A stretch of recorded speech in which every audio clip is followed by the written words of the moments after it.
नमस्कार शेतकरी मित्रांनो, सोलर पंपसाठी ज्या शेतकऱ्यांनी अप्लाय केलेला आहे तर त्या शेतकऱ्यांसाठी खुशखबर असणार आहे। कारण की जसे की मुख्यमंत्री बळीराजा मोफत वीज योजनेअंतर्गत इथे महत्त्वाची बातमी तुमच्यासाठी असणार आहे। शेतकरी मित्रांनो, संपूर्ण माहिती जाणून घेऊया आजच्या व्हिडिओमध्ये।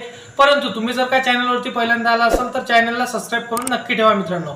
तर बघा, सरकारची इथं मोठी बैठक बसलेली आहे आणि एक जीआर देखील निर्गमित करण्यात आलेला आहे। त्या जीआर मध्ये जसे की ज्या शेतकऱ्यांनी सोलर पंप साठी अप्लाय केलेलं होतं त्या शेतकऱ्यांसाठी महत्त्वाची बातमी असणार आहे। कारण की सोलर पंपची यादी देखील इथे लवकरच प्रसिद्ध करण्यात येणार आहे, अशा प्रकारे सरकारच्या बैठकीमध्ये सांगण्यात आलेलं आहे मित्रांनो। तर तुम्ही शेतकरी असाल आणि तुम्ही सोलर पंप साठी अप्लाय केलेलं असाल तर अतिशय महत्त्वाचा व्हिडिओ तुमच्यासाठी असणार आहे शेतकरी मित्रांनो। तर कमेंट मध्ये तुम्ही सांगू शकता की तुम्ही सोलर साठी अप्लाय केला आहे का।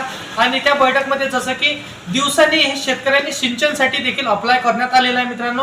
अशा पद्धतीची महत्त्वाची माहिती होती। जसे की शेतकऱ्यांना रात्रीच्या वेळेस हे सिंचनासाठी लाईन इथं उपलब्ध करून देण्यात आलेली होती, परंतु आता दिवसाला सिंचन करण्यासाठी इथं लाईनीच्या संदर्भातील देखील अपडेट होती मित्रांनो। तर अशा प्रकारे आजचा व्हिडिओ होता। तर व्हिडिओ आवडला असेल तर व्हिडिओला लाईक करा, तुमच्या मित्रमैत्रिणींना हा व्हिडिओ नक्की शेअर करा आणि अशाच कामाची व्हिडिओ जर का तुम्हाला डेली पाहायचे असेल तर चॅनलला सबस्क्राइब करून साइडला दिलेल्या बेल नोटिफिकेशनला नक्की प्रेस करून ठेवा, जेणेकरून अशीच महत्त्वपूर्ण व्हिडिओची नोटिफिकेशन डेली तुम्हाला भेटत राहणार शेतकरी मित्रांनो। तर चला येऊया नेक्स्ट व्हिडिओमध्ये।